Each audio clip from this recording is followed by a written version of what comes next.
नमस्कार, कैसे हैं आप लोग। आज हम लोग psychology graduation part 3 paper 7 honours से है। कुछ टॉपिक पर हम लोग चर्चा करेंगे। ऐसे बहुत सारे टॉपिक पर हम लोग चर्चा कर चुके हैं। ये टॉपिक है प्रोजेक्शन यानी कि प्रक्षेपण एवं इसके प्रक्षेपी प्रवृत्तियों के स्वरूप, गुण एवं अवगुण। मैं प्रोफेसर डॉक्टर के Thakur KBS science college Uchaith Benipatti Madhubani से। इसमें हम देखते हैं कि प्रक्षेपण का शाब्दिक अर्थ व्यक्ति द्वारा अपने आप को उभार कर अपने ही सामने लाना होता है।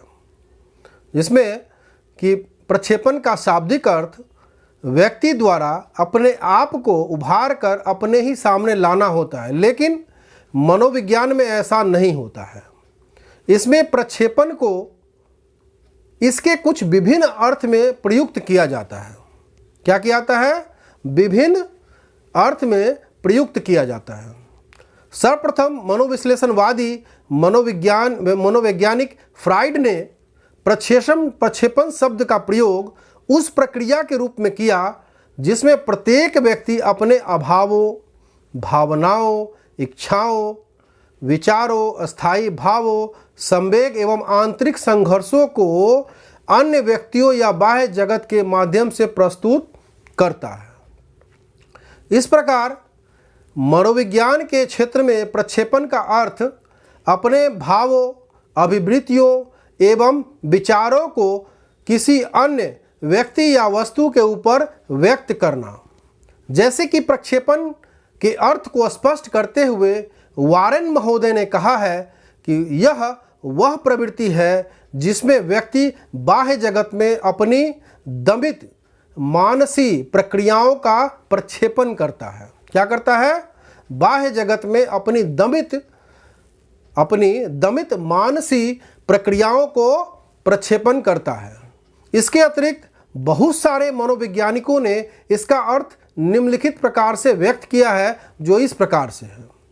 पहला है, हिली ब्रानर ने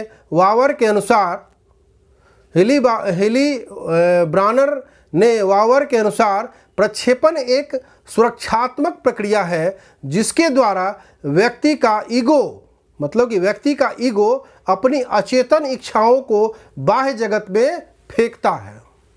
सेकेंड है, मैकडॉनल्ड के अनुसार मैकडॉनल्ड ने कहा है कि प्रक्षेपण एक ऐसी मनोवैज्ञानिक संरचना है जिससे व्यक्ति दूसरे पर ऐसी भावनाओं और संवेगों के प्रक्षेपित करता है जिनका उसने दमन कर लिया है। प्रक्षेपी परीक्षणों का अब हम स्वरूप देखेंगे। प्रक्षेपी परीक्षण इन परीक्षणों को कहा जाता है जिसमें विषय की ऐसी परिस्थितियां प्रदान की जाती है जिनमें वह अपने जीवन की छिपी हुई बातों को किसी अन्य वस्तु या व्यक्ति को हस्तांतरित कर सके। जैसा कि फ्रीमेन महोदय ने कहा है कि प्रक्षेपी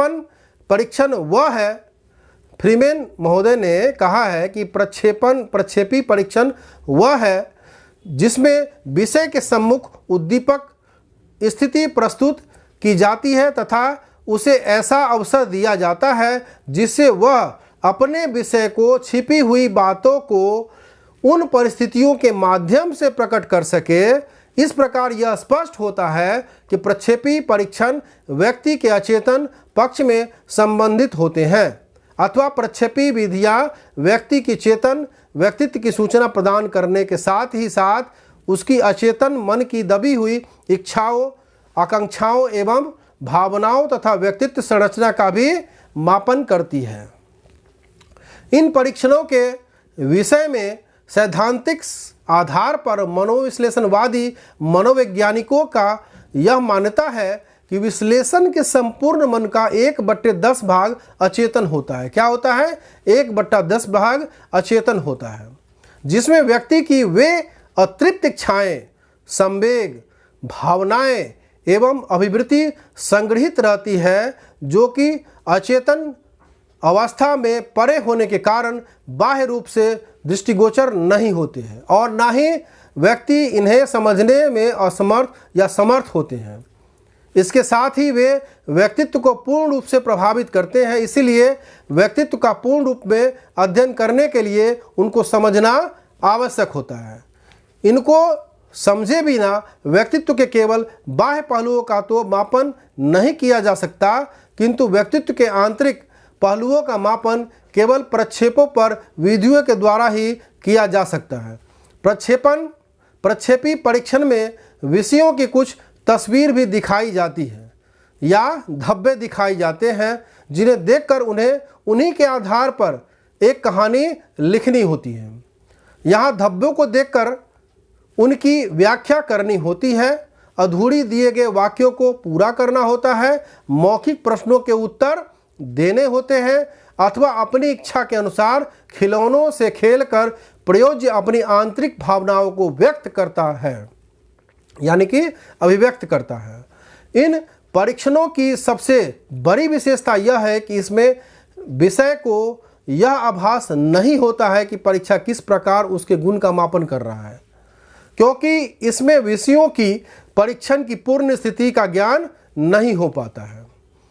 इस प्रकार प्रक्षेपी प्रवृत्तियों में विषय दी गई पूर्णतः निर्देशित अथवा अर्ध निर्देशित विषय सामग्री पर अपने द्वंद्वों, आकांक्षाओं, भावनाओं, संवेगों, इच्छाओं, स्थायी भावों का प्रक्षेपण करता है तथा इस प्रकार से प्रसिद्ध विषय का विश्लेषण करके व्यक्तित्व का मापन किया जाता है।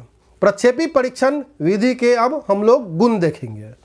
पहला है, प्रक्षेपण विधि से व्यक्तित्व का मापन अप्रत्यक्ष रूप से किया जाता है, इसीलिए व्यक्ति के बुरे पक्ष को मापना भी संभव होता है।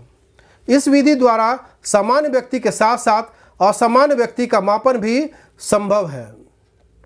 सच तो यह है कि आरटी तथा पीएफटी की असामान्य व्यक्तित्व के मापन के लिए अधिक सफल है। इस परीक्षण द्वारा अवांछनीय आवश्यकताओं का मापन संभव होता है, जो दूसरी विधि से बहुत कठिन है। इस परीक्षण या विधि द्वारा अचेतन आवश्यकता एवं प्रेरकों का मापन सहज रूप से संभव होता है। इसकी कुछ सीमाएं भी हैं जो इस प्रकार से हैं। पहला है, इसकी विश्वसनीयता एवं वैधता निर्धारित नहीं होती है। इन पर विधियों का महत्व अनुसंधानात्मक कार्यों की अपेक्षा की चिकित्सा के क्षेत्र में अधिक है। इन विधियों का संबंध मुख्य रूप से व्यक्ति के अचेतन से रहता है, और किंतु व्यक्तित्व के चेतन और अचेतन दोनों ही पक्ष महत्वपूर्ण हैं। नेक्स्ट पॉइंट है, इन उपलब्धियों का उपयोग सामान्य व्यक्तियों की अपेक्षा और सामान्य व्यक्तियों के व्यक्ति का मापन करने के लिए ही अधिक उपयुक्त सिद्ध होता है। पांचवा पॉइंट है, इन परीक्षणों में समय अधिक लगने के कारण इनमें व्यक्ति थकान एवं रोचकता का अनुभव करने लगता है और रोचकता का। इन प्रवृत्तियों की रचना एवं मानविकीकरण करना एक दुरूह एवं कठिन साथ काम है। क्या मतलब है? इन प्रवृत्तियों की रचना एवं मानविकीकरण करना एक दुरूह एवं कठिन साध्य काम है। इन प्रविधियों के प्रशासन एवं विवेचन एक कुशल मनोवैज्ञानिक ही करता है। अनुभव शून्य, अयोग्य एवं नवीन मनोवैज्ञानिक इसका प्रशासन, गणना एवं विवेचन नहीं कर सकता। इस प्रकार से हम कह सकते हैं एवं यह स्पष्ट हो जाता है कि प्रक्षेपी परीक्षणों में जहां अनेक विशेषताएं होती है, वहीं इन परीक्षणों की कुछ सीमाएं भी होती है। प्रक्षेपण की कई प्रविधियां हैं, जैसे कि शब्द साहचर्य परीक्षण, चित्रकुंठा का परीक्षण, TAT, रोशा स्याही धब्बा परीक्षण इत्यादि। एडिसन द्वार आदि के अनुसार प्रक्षेपण परीक्षण में आत्मनिष्ठा का दोष पाया जाता है। एक ही स्पष्ट उद्दीपक के संबंध में विभिन्न प्रयोजनों की प्रतिक्रियाएं भिन्न भिन्न हो सकती है। इसके आधार पर किसी प्रयोज्य के व्यक्तित्व के संबंध में कुछ संकेत मिल सकता है, परंतु प्रतिक्रियाओं के विभिन्नता के आधार पर कोई निश्चित निष्कर्ष निकालना कठिन। गिलफोर्ड के अनुसार व्यावसायिक चयन, निर्देशन तथा वर्गीकरण के लिए व्यक्तित्व मापन की अन्य विधियों की अपेक्षा प्रक्षेपी विधि कम उपयोगी होती है। अब हम इस टॉपिक को यहीं समाप्त करेंगे। किसी प्रकार का अगर डाउट हो, किसी प्रकार का क्वेश्चन पूछना हो तो कमेंट बॉक्स में लिखें।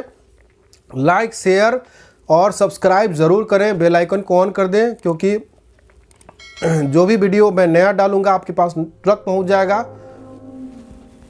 धन्यवाद।